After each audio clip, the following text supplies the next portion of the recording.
سورہ تغابن آیت نمبر 15 سے آیت نمبر 18 تک کا ترجمہ اور تفسیر ہے۔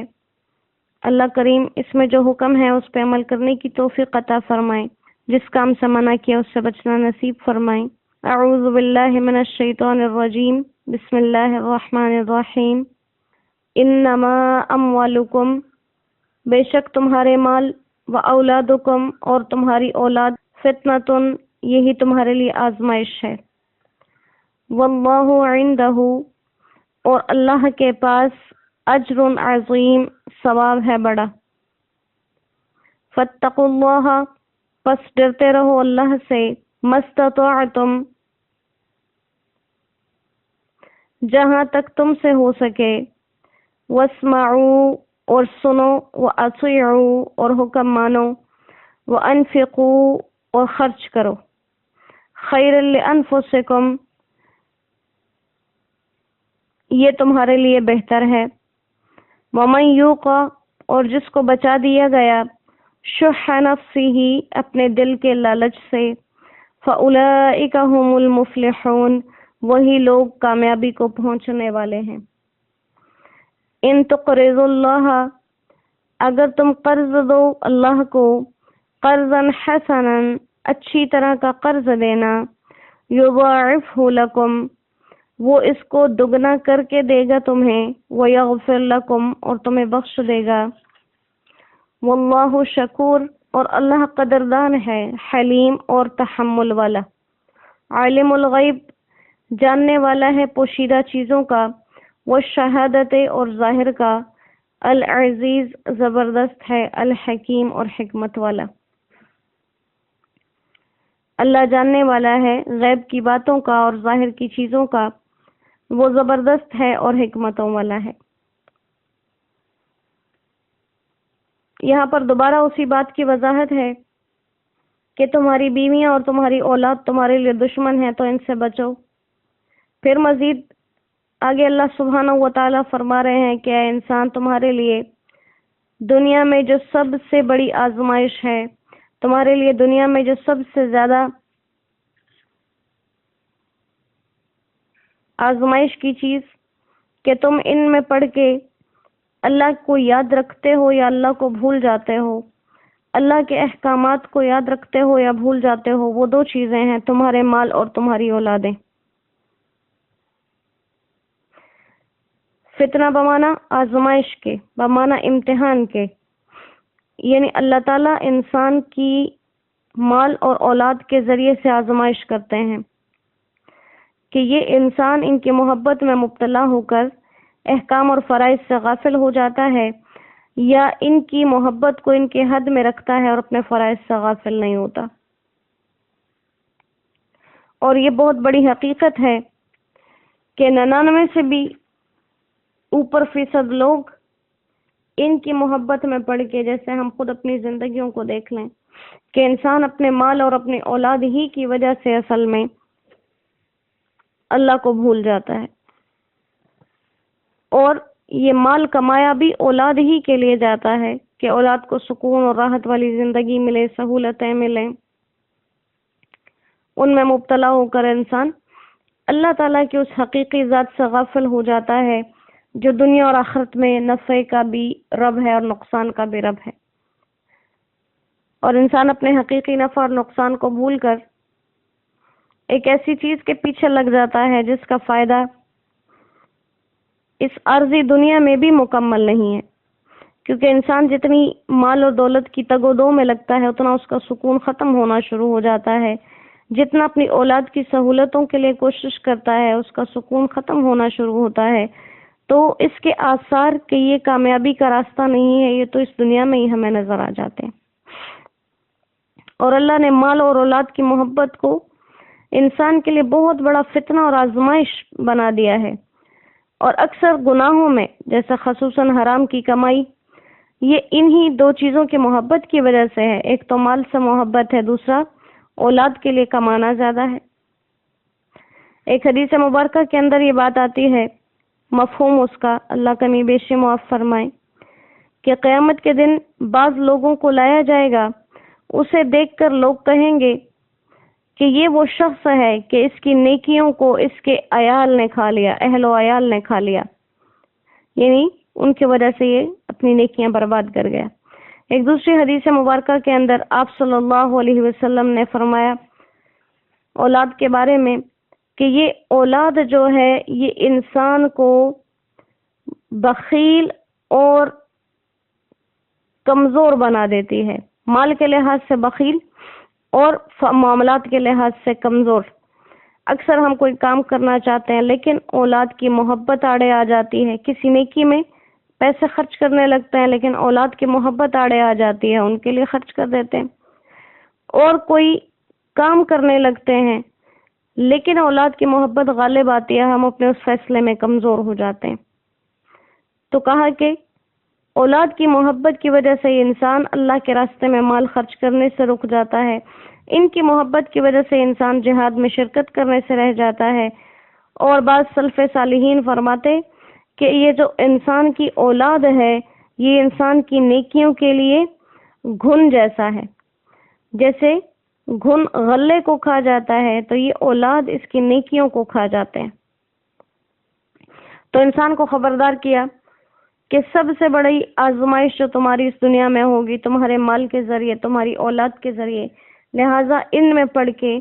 اللہ کو مت بھولنا، کیونکہ واللہ عندہ اجر عظیم، اجر عظیم تو اللہ کے پاس ہے۔ دنیا میں مال کے بغیر بھی گزارا، دنیا اولاد کے بغیر بھی چل سکتی ہے، اگر کہیں ان میں پڑ گئے تو اللہ کے اجر عظیم سے محروم ہو جاؤ گے۔ اللہ کی ذات خود عظیم ہے، جب وہ کسی چیز کو بیان کرنے کے لیے بڑائی کا لفظ استعمال کر دے کہ اس چیز پہ ثواب بڑا ہے تو اس چیز کی بڑائی کا اندازہ لگانا بہت ناممکن ہے۔ کہا فاتقوا اللہ ما استطعتم، اللہ سے ڈرتے رہو جہاں تک تم سے ہو سکے، اور اس کے احکامات غور سے سنو، ان پہ عمل کرو۔ قرآن کریم کی ایک آیت نازل ہوئی جس میں حکم دیا گیا کہ اتقوا اللہ، اللہ سے تم ڈرو، حق تقاتہ، جیسے کہ اللہ سے ڈرنے کا حق ہے۔ قرآن کریم کی آیت آئی کہ تم لوگ اللہ سے ایسا ڈرو، اللہ کا ایسا تقوی اختیار کرو جیسے کہ اللہ کا حق ہے۔ تو صحابہ کرام رضوان اللہ علیہم اجمعین پر یہ حکم بہت بھاری پڑا کہ اللہ کے حق کے مطابق تقوی کس کے بس میں ہے، کہ اللہ سے اس طرح ڈرے جیسے اللہ سے ڈرنے کا حق ہے۔ تو اس پر یہ آیت مبارکہ نازل ہوئی کہ فاتقوا اللہ، تم اللہ سے ڈرو، مستطعتم، جتنی تمہاری طاقت ہے، یعنی انسان اپنی طاقت کے مطابق جہاں تک ہو سکے اپنے ہر معاملے میں اللہ سے ڈرتا رہے، اور مقصد یہ ہے کہ تقوی حاصل کرنے میں اپنی پوری توانائی، اپنی پوری کوشش لگا دے، تو اس سے اللہ تعالیٰ کا حق گویا کہ ادا ہو جائے گا۔ تو یہاں پر بھی کوشش کی شرط لگائی گئی کہ جہاں تک ہو سکے، یہ نہیں کہا کہ اگر ہو سکے تو اللہ سے ڈرو، اگر ہو سکے نہ ہو سکے تو نہ ڈرو، بلکہ کہا اپنی پوری کوشش لگا دو، اپنی پوری استطاعت لگا دو اللہ سے ڈرنے میں، اس سے بچنے میں، اور یہی اللہ کا ڈر دونوں جہانوں میں کامیابی ہے، اور یہی اللہ کا ڈر انسان کو اس کے مال کے، اس کے رزق کے دروازے کھول کے دیتا ہے۔ جیسے دوسری جگہ ہم نے سورہ مبارکہ کی تفسیر میں اسی بات کو پڑھا کہ جو لوگ اللہ کا تقوی اختیار کرتے ہیں اللہ تعالیٰ ان کے لیے ان کے رزق میں آسانی کر دیتے ہیں، اور ہم نے اسی چیز کو پڑھا کہ جو شخص اللہ کا تقوی اختیار کرے اللہ اس کے معاملات آسان کر دیتے ہیں، اس کے گناہ معاف فرما دیتے ہیں اور اس کے اجر کو بڑھا کے دیتے ہیں۔ تو یہ اللہ تعالیٰ کا تقوی دنیا اور آخرت میں انسان کے لیے کامیابی کا ذریعہ ہے۔ اور تقوی کا مطلب کیا ہے کہ انسان بچے، کس چیز سے بچے؟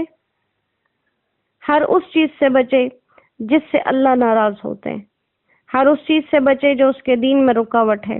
ہر اس چیز سے بچے جو اس کے اعمال کو خراب کرنے والی، ہر اس چیز سے بچے جو اس کے اور اللہ کے درمیان کے تعلق کو بگاڑ پیدا کرنے والی۔ اور کہا کہ وَاسْمَعُوا، غور سے اپنے دین کے احکامات سنتے رہو، ان پہ اطیعوا، مانتے رہو، سنو بھی اور مانو بھی، صرف سننا شرط نہیں ہے کیونکہ سنا تو بہت سے کافروں نے بھی لیکن مانا نہیں۔ سننے کے بعد اطاعت کی شرط لگائی ساتھ میں، جیسے ایمان کے ساتھ اعمال صالحہ، تو اسی طرح سننے کے ساتھ ماننے کی بھی شرط ہے۔ اور کہا اللہ کے دیے ہوئے اس مال میں سے خرچ کرو۔ اوپر کا تمہارا مال تمہارے لیے آزمائش ہے، جب اللہ کے راستے میں خرچ کرنے کا ذکر آئے، اور اللہ کے راستے بہت، اللہ کے راستے، دین کے راستے، دین کے رستوں پہ خرچ کرنا، اپنی اولاد پر ان کی ضروریات کے مطابق خرچ کرنا، اپنی بیوی پر اپنی ضرورت کے مطابق خرچ کرنا جتنی اس کی ضرورت ہے۔ عموماً یہ چیز دنیا میں دیکھتے ہیں کہ کوئی بھی انسان، کوئی مرد باہر تو سخاوت میں مشہور ہے، لیکن اپنی بیوی بچوں کے لیے ان کی ضروریات میں آسانی نہیں دیتا، بلکہ ان کے لیے ان کو ترساتا ہے، اور اس کو گویا اپنی طرف سے اچھی چیز سمجھتا ہے۔ یہ اچھی چیز نہیں ہے۔ اپنی وسعت کے مطابق اپنے اہل و عیال پر کشادگی کرنا یہ مرد کے اوپر لازم ہے، یہ فرض ہے۔ تو کہا کہ خرچ کرو، یہ تمہارے اپنے لیے ہی بھلا ہے، اور جو اپنے بخل سے بچا دیا گیا، اپنے نفس کے بخل سے، تو یہ اس کے لیے بہت بہتر ہے، اور یہی لوگ اصل میں کامیابی کو پہنچنے والے۔ اور اپنے لیے اس خرچ کیے ہوئے کو، اللہ کے راستے میں اس خرچ کیے ہوئے کو کیا کہا گیا؟ ان تقرضوا اللہ، کہ یہ گویا اللہ کو قرض دینا ہے۔ اور دنیا میں اگر کوئی انسان اپنی شرافت کو ثابت کرنا چاہتا ہے تو وہ کیا کرتا ہے کہ جب اس نے کسی سے قرض لیا ہو تو وہ قرض دیتے ہوئے بہت اچھے طریقے سے واپس کرتا ہے، اور اپنے مقررہ وقت پر دیتا ہے، اور کوشش کرتا ہے کہ قرض دینے والے کا شکریہ ادا کر سکے، اور اس کے ساتھ اچھے طرز پر بات کر سکے، اور ہمیشہ ساری زندگی اس کے ساتھ اچھائی والے معاملے کرے۔ تو جب ہم دنیا میں اپنے آپ کو شریف ثابت کرنے کے لیے، اپنی شرافت دکھانے کے لیے ایسے نرمی کے معاملات کر سکتے، تو وہ رب جو حقیقتاً عزتوں کا مالک ہے، جب وہ کہہ رہا ہے کہ گویا جو تم مال میرے راستے میں خرچ کرو گے وہ تم نے مجھے قرض دیا، اور قرض بھی ایسا ہے جو تمہیں احسن طریقے سے واپس کیا جائے گا، یضاعفہ لکم، اس قرض کے بدلے پہلے تو جب تمہیں وہ ملے گا وہ دگنا ملے گا، دگنا ملے گا، اور وہ دگنا اللہ کی شان کے مطابق ہوگا۔ یہ نہیں کہ 10 روپے ہیں تو دگنے ہو کے 20 ہو جائیں گے۔ اس دگنے کو اللہ نے اپنی ذات کے ساتھ لگایا ہوا ہے، تو وہ اللہ کی ذات کا دگنا کتنا ہوگا اس کا اندازہ بھی اللہ کی ذات کو ہے۔ اور اس کے ساتھ ساتھ فرمائے کہ تمہیں بخش بھی دے گا جو اضافی چیز ملے گی، کیونکہ اللہ قدردان ہے،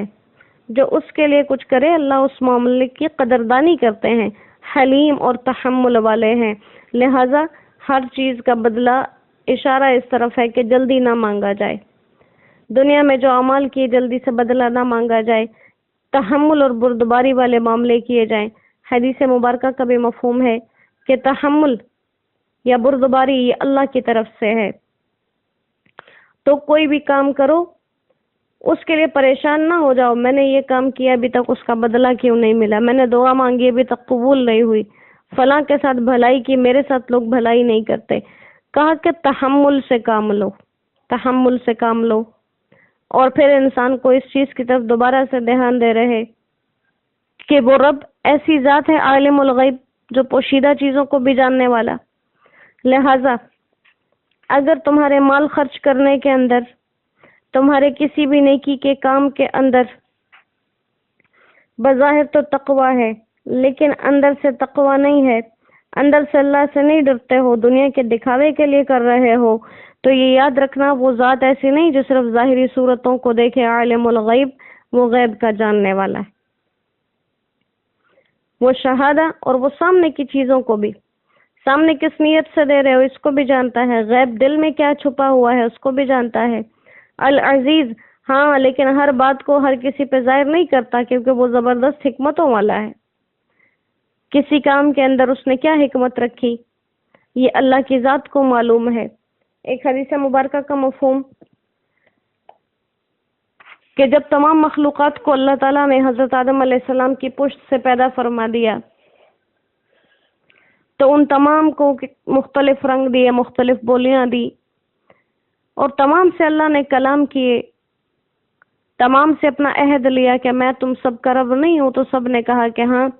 آپ ہی ہمارے رب ہیں۔ اللہ سبحانہ و تعالیٰ نے ان تمام سے کہا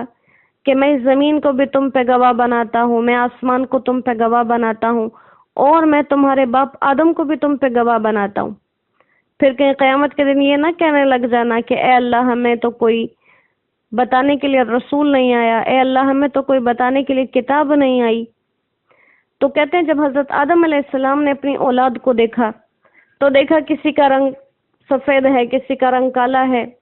کوئی غریب ہے، کوئی امیر ہے، کیفیات سب کی دیکھی تو اللہ تعالیٰ سے سوال کیا، اے اللہ یہ انسان بندے تو سارے تیرے ہیں، ان سب کو ایک جیسا برابر کیوں نہیں بنا دیا؟ رنگ میں، نسل میں، خوبصورتی میں، امیری میں سب کو ایک جیسا کیوں نہیں بنایا؟ سب کے احوال مختلف کیوں بنا دیے؟ تو اللہ تعالیٰ نے یہی بات کہی کہ میں نے ان کے درجوں کے اندر یہ اختلاف اس لیے رکھا تاکہ یہ شکر گزار بندے بن جائیں، تاکہ یہ شکر گزار بندے بن جائیں، اور تاکہ یہ مجھے پہچانے۔ امیروں کو مال دیا، غریبوں کو غربت دی، تاکہ امیر اللہ کا شکر ادا کریں اور غریب صبر کریں، دونوں کے لیے اجر ہوگا۔ اور بات وہی آ جائے گی کہ امیری میں اللہ کو پہچان کے کون آیا، غریبی میں اللہ کو پہچان کے کون آیا۔ تو یہ تمام چیزیں، یہ تمام راستے اللہ نے ہمارے لیے رکھے، اور ہر جو نقشہ بنایا اللہ ہمیں اس میں کامیابی دینا چاہتے ہیں۔ امتحان اللہ نے کوئی بھی رکھے ہوں، ان تمام چیزوں کا انجام یہی ہے کہ اللہ چاہتے ہیں اگر کسی کو غریب میں نے بنایا وہ اپنی غریبی میں مجھے پہچان کے آئے، اگر کسی کو امیر بنایا وہ اپنی امیری میں مجھے پہچان کے آئے، کسی کو گورا بنایا وہ اس میں مجھے پہچان کے آئے، کسی کو سیاہ بنایا وہ مجھے پہچان کے آئے، کسی کو کم خاندان میں بنایا، کسی کو اونچے خاندان میں بنایا، اعلیٰ حسب نسب میں، تو ہر انسان اپنی جگہ پر رہ کر مجھے پہچان کے آ جائے، تو یہی اس کی کامیابی ہے۔ اللہ کریم ہمیں دنیا اور آخرت کی کامیابیاں خاص اپنے دربار سے عطا فرما دے، اور اپنے کلام کے ساتھ ہمارا تعلق قیامت تک جوڑ کے رکھیں، اسے ہمارے لیے سمجھنا، سیکھنا اور سکھانا آسان فرما دے۔ وما علینا الا البلاغ، وآخر دعوانا ان الحمد للہ رب العالمین۔ السلام علیکم ورحمۃ اللہ وبرکاتہ۔